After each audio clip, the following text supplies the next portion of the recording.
Muy buenos días, bienvenido a Temístocles Guerra, nuestro invitado especial para esta semana del curso de Políticas Públicas. Hemos invitado a Temístocles porque lleva más de 6 años en una participación activa desde las organizaciones de la sociedad civil, dando un ejemplo de liderazgo y de proactividad. Me ha tocado el honor de compartir con él en varias mesas de trabajo y actualmente sigo perteneciendo a algunas mesas que él me ha invitado amablemente, donde puedo dar seguimiento a mecanismos, medidas, tanto del gobierno como de la sociedad civil. Como hemos dicho, la política es un asunto de todos y no exclusivamente de quienes están en función del poder. Y Costa Rica hace días que está tomando este curso. Temístocles Guerra es director de la Asociación de Desarrollo Sostenible LGTBI Costa Rica, en sus siglas ADS, y es miembro del Comité Consultivo de Alto Nivel de los Objetivos de Desarrollo Sostenible. Como les dije, además pertenece a otras mesas de trabajo de la sociedad civil, como Justicia Abierta y Gobierno Abierto, y por tanto hoy le tengo una pregunta muy específica como un miembro activo de la sociedad con respecto a la co-creación de una política pública integral de Estado abierto, que es una iniciativa que ustedes ya les he facilitado el enlace oficial que está en una página del gobierno y que nos parece supremamente interesante, ya que nuestra labor es hacer propuestas de políticas públicas desde esta trinchera y por eso quiero conocer el criterio, la opinión como representante de la organización de las sociedades civiles. ¿Qué opina Temístocles Guerra? Muchas gracias, Temístocles. Muchas gracias, buenos días. Gracias por la introducción. Sí, la participación ciudadana en Costa Rica sobre el tema de gobierno abierto se inicia desde, yo entré como en el segundo plan de acción en el 2012. Sin embargo, a hoy día los planes de participación son más, o por lo menos desde nuestra experiencia es a mayor inversión donde se logra este compromiso. En las anteriores etapas de los procesos pasados no fue tan abierto, sino era más un vínculo más corto, donde había menos participación. En esta, desde que se generó la política de co-creación, se implementó que fuese accesible. Entonces, antes de que se ejecutara los talleres de co-creación, pues metimos un acto de constitucionalidad hacia el gobierno sobre el tema de la accesibilidad de poblaciones vulnerables. Entonces, es ahí donde entra mi mayor actividad en el monitoreo de estas políticas públicas, que era asegurar que existiera documentos en braille para poblaciones ciegas y no videntes, que cada taller a nivel regional e institucional donde se convocaran talleres de participación ciudadana existiera también esos intérpretes del ESCO para estas poblaciones y que también se tomara en cuenta algún tipo de consulta relacionada a las 169 del OIT para poblaciones indígenas, de manera que fuera de una manera integral, con una interseccionalidad de poblaciones y que todas las poblaciones, indistintamente de sus temáticas, se sintieran que esto fuera un trabajo propio de ellos. Entonces también esto generó que el Estado propusiera realizarlo en los lugares donde fuera también de acceso accesible. Ahora, eso en cuanto a la parte de la estructura. En cuanto a la dinámica, se abrieron espacios de temáticas de la misma sociedad, para que la sociedad demandara sus consultas, sus denuncias, o valorara las buenas prácticas, o generara recomendaciones y posibles soluciones, que de eso se trata la co-creación, que es parte de los principios del OGP, adicionalmente a la transparencia que debe de existir tanto de las instituciones públicas del Estado como también de las mismas organizaciones que participan en ella, y la rendición de cuentas de los estados sobre lo que hacen.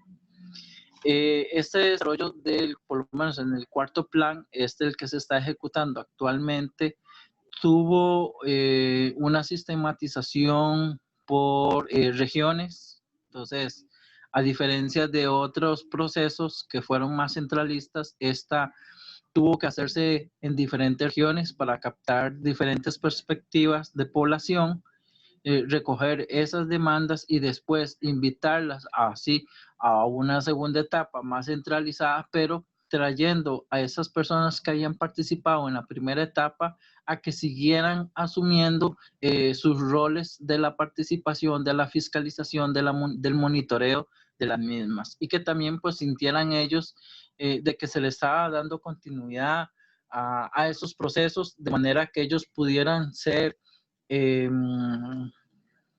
pudiesen ser mismos representantes ante este proceso en sus comunidades. Después siguió otra etapa que era de conciliación de las consultas para la elaboración de hojas de ruta para las posibles soluciones, y eso iba haciendo, cada vez iba canalizando más en las personas y en las organizaciones. Bueno, yo tuve la experiencia de participar de todo el proceso, inclusive aporté en 2 procesos adicionales que se adjuntaron, que era sobre el procedimiento de la co-creación sobre el Parlamento abierto y la acción de la co-creación del Parlamento, bueno, de justicia abierta, ¿verdad? Que eran 2 entes entes del gobierno completamente interdependientes del Ejecutivo, que también estaban alineando sus propuestas de la OGP. En el caso del Parlamento abierto, se habló sobre la no transparencia de los documentos, la falta de la participación activa de la sociedad civil cuando se van a ejecutar planes, políticas públicas o leyes que van sin fundamento desde la ciudadanía, sin esa expertise en las diferentes temáticas. Entonces, el resultado de ese proceso era la generación de un parlamento abierto en donde se nuclearan las organizaciones y se pudiera trazar diferentes hojas de rutas a las temáticas en las cuales actualmente el procedimiento sobre la Asamblea Legislativa está nada más esperando a que se apruebe la acción política, que es de una buena voluntad en su mayoría, por la acción de los parlamentarios. Se trabajó desde la perspectiva administrativa para poder avanzar de manera de que estas políticas sean consecutivas en el tiempo de manera progresiva hacia los gobiernos administrativos que vayan a estar en función. Entonces ha sido como una doble estrategia, y la otra estrategia es convencer, hablar, dialogar y presionar también a generar rendición de cuentas de los diputados, que muchas veces generan estas rendiciones de cuentas solo desde sus redes sociales de manera personal, pero no alimentan esta perspectiva dentro de los canales oficiales por el mismo tema político, ¿verdad? Entonces, yo creo que también ahí tiene que haber una corresponsabilidad del Estado como tal para que brinde la información de manera abierta y transparente. Y para que También pueda se ser habló entendida por por nuestros diferentes grupos, principalmente personas con capacidades diferenciadas, ¿no? Estabas exacto. hablando de que sea en También, Lesco, de que sea en Braille, etcétera. Y sí. deseable además de esfuerzos que yo he visto que ustedes están haciendo, que también sea traducido a lenguajes de nuestros pueblos indígenas. Sí, esa es la parte de la tropicalización de los documentos, de que sea de una apertura accesible. Es por esa razón que pues también se han generado también otras rutas, digamos. Ahora, sobre el proceso de justicia abierta, tuvo que ir muy de la mano hacia la construcción de la Política Nacional de Justicia Abierta, la cual fue aprobada en el 2018. Y a partir de ahí es donde también se retoma sobre el artículo 9 de la Constitución Pública de la participación ciudadana, pues poner como base de constitución la participación. A través de esta comisión que crea la Política Nacional de Justicia Abierta, bueno, se cambia el nombre a la MEDIA, que es la Mesa de Trabajo por la Justicia Abierta, que es donde ahorita estoy en la coordinación. Y a partir de aquí es donde nosotros venimos ahora en el 2020 a generar mayores respuestas y mayores compromisos a esa línea que ya había sido dada o que por lo menos el Poder Judicial en su momento ya decía, ya sacamos el producto y ya. No, ahora lo que viene es, venía el proceso de la OGP y entonces a través de la OGP se metió demandas hacia la falta de recursos de la mora judicial, de cómo poder solucionar y tener más alternativas, de generar nuevos indicadores, de generar nuevas perspectivas, de darle enfoque, de darle esa visión humanitaria a la parte técnica. Y es ahí donde nace también, pues dentro de las propuestas, el Observatorio Judicial, que también ya está próximo a presentarse. Ya estamos como también en el proceso de investigación, de fiscalización y monitoreo de este proyecto que ya está, digamos, como una hoja de ruta aprobada por el CONAMAP, por la Comisión Nacional de Administración Pública de Justicia. En esta se podría decir que se cumplió el tema de la mora judicial dentro de las propuestas para su mecanismo de evaluación de las políticas públicas, pero quisimos pasar un poco más allá de esta línea sobre la creación de este observatorio judicial, en donde también se va a permitir el monitoreo de los despachos, de los diferentes despachos de todas las regiones, cómo es ese proceso de transición de esos documentos independientemente de los casos, a modo que va a poder ver en qué estado se encuentra o cuántos casos se dan al día, cuántos se procesan, cuántas están en traba, ver estos cuellos de botella, ver cuáles son las posibles soluciones. Bueno, un ejemplo más realista sería, digamos, en este caso, digamos, si tomamos como un ejemplo el asesinato de la muchacha Luani Salazar, que en paz descanse, se le revictimizó por ser mujer. Entonces, eso nos llevó a poder crear o visualizar y buscar cuáles eran los procedimientos por el cual el OIJ había generado esos resultados misogónicos dentro de ese sistema patriarcal, y fue cuando nos dimos a la tarea de presentar una moción para que se crea un protocolo de intervención de desapariciones forzadas, no solamente bajo un solo capítulo en esta interseccionalidad de poblaciones, sino que se abriera diferentes capitulaciones por temáticas y población, a modo de que tenga un enfoque verdadero de derechos humanos, el cual aún está en ese proceso de ver si lo van a aceptar o no. Entonces, basándonos sobre este principio de co-creación, de rendición de cuentas y de transparencia de los procesos, pues hemos tomado que ha sido muy viable a través de diferentes dependientes del Poder Judicial o diferentes entes del Poder Judicial que han tomado como una buena iniciativa o una muy buena práctica de la sociedad civil para que con diferentes perspectivas se pueda generar este protocolo. Entonces, ahorita se encuentra en un proceso de off, ¿verdad? Para el Estado, porque ellos tienen que como volver otra vez su mirada a lo interior y responder de que si efectivamente tienen o no capacidades para responder. Entonces, es un tema complejo porque desde la perspectiva de la ciudadanía sabemos que hay muchos vacíos en cuanto a la política pública o en cuanto a este tipo de políticas de cómo el Estado resuelve en materia judicial.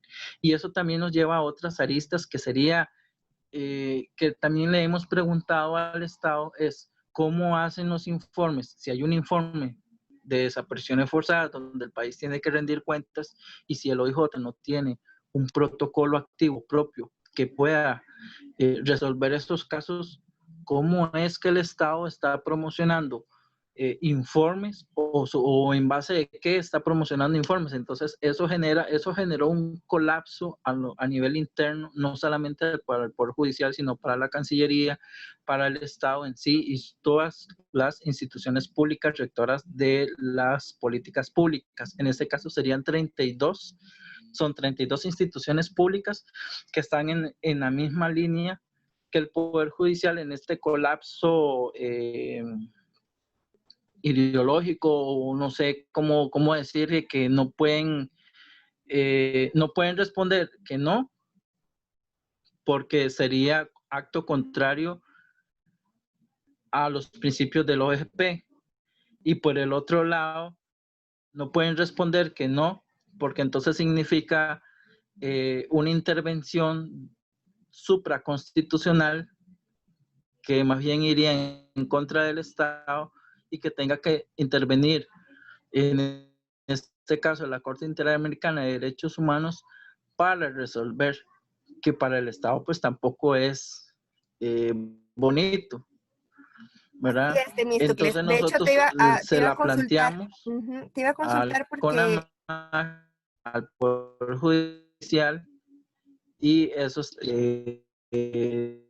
nosotros presentamos el documento basados en las pericias técnicas del Observatorio Judicial de la Secretaría de Género, Técnica de Género Judicial y del Observatorio de Género Judicial. Entonces nos basamos junto con el protocolo latinoamericano de desapariciones forzadas y las intervenciones que hicimos consultas directas hacia la Comisión Interamericana de Derechos Humanos.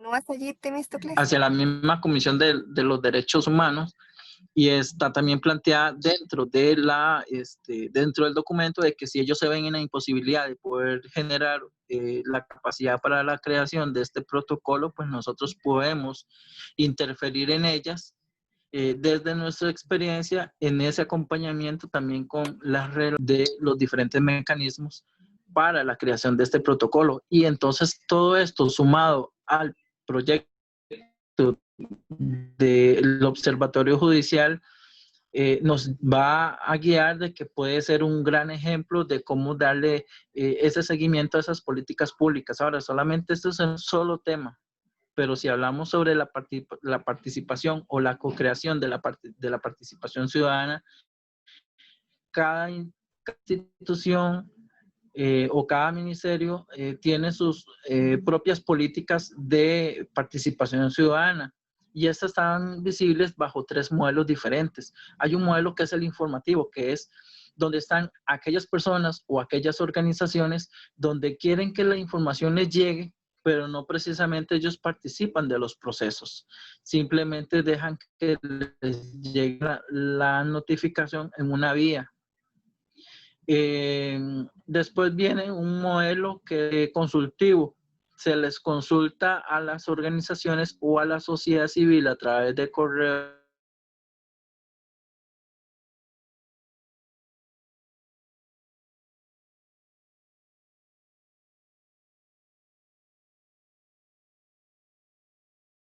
las organizaciones a través de correos de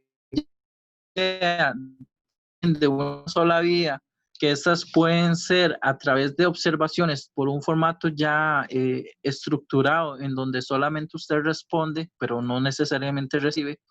Y después está un tercer modelo, que es el participativo, como dice el de los intensos. Participa, sino que interactúa, dialoga, compromete, ¿verdad? Denuncia y compromete. Entonces, el Estado en sí está basado sobre esos tres modelos. Entonces, debe haber una asimetría de las organizaciones para saber en qué momento podemos participar o cómo lo podemos hacer, ¿verdad? Entonces, esa es más que todo como la forma en que la sociedad civil participa. Ahora, en Costa Rica son más de 18,000 organizaciones inscritas. Y cada población tiene su temática, cada organización tiene su área específica de cómo trabajar, y entonces esto lo hace eh, más complejo a la hora de ir y buscar esas alianzas o de ir y buscar esas estrategias de cómo hacer que las personas participen. Y el otro punto es que dentro